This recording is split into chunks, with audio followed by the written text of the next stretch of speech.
Salut à tous, la culture c'est comme un bon repas, ça se partage entre amis. Ça tombe bien, ce week-end, le Bistrot d'Ocus vous ouvre ses portes. Le Bistrot d'Ocus, c'est un drôle de repas spectacle, une création collective de la compagnie Ocus qui s'est posée ici avec son chapiteau volant entre Clisson et Gétigné.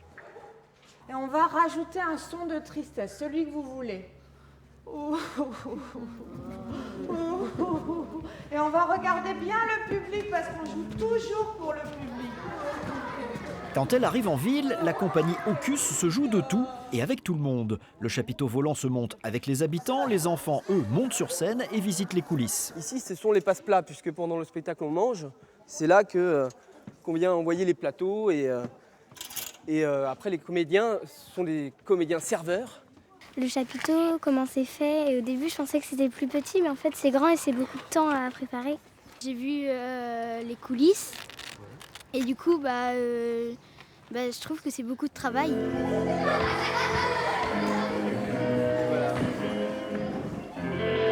Ce qui nous intéresse, c'est d'apporter en fait une salle de spectacle, comme ici le chapiteau, à des endroits où il n'y a pas de théâtre en fait. Pour pouvoir aller dans des endroits où les gens ne vont pas forcément voir des spectacles, parce que c'est à Nantes, c'est à 28 km. Et puis un théâtre, des fois, ça peut faire peur. Que là, sous cette forme-là, on essaie de toucher d'autres personnes et d'autres publics. La salle est magnifique. Il y a du bon pinard.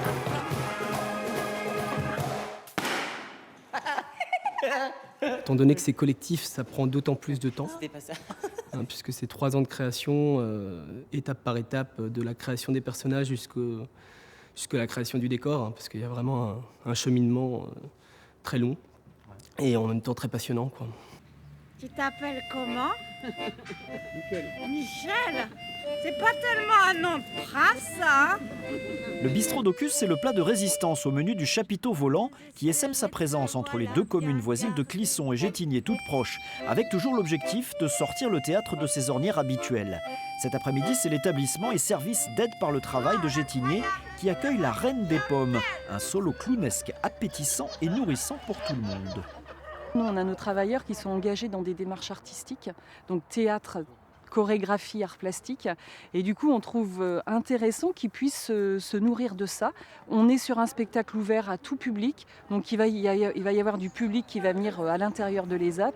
Donc c'est cette rencontre-là éventuelle qui est toujours positive. Ce programme de spectacle de théâtre itinérant a déjà atterri à Metz, Bordeaux et même à Agadir au Maroc. Pour pouvoir faire venir la troupe, les deux communes de Loire-Atlantique ont associé leurs moyens financiers. C'est pas facile parce que c'est une ville qui n'a que 7000 habitants. On a tendance à l'oublier, donc on est une petite commune.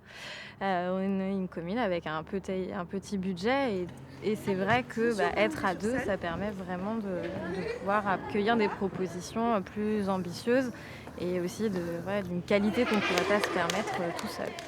À la fin, là c'est le début, mais on fait quand même. Il salue. Attention, vous êtes prêts? 1, 2, 3. D'accord, on peut les applaudir.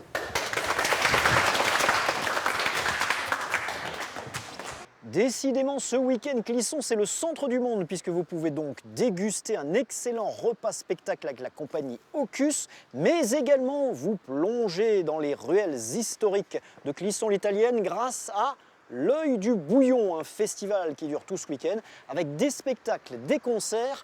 Moi, je vous conseille les Bouillonnants Kokomo, un duo rock blues nantais qui décoiffe. Excellent week-end et à la semaine prochaine.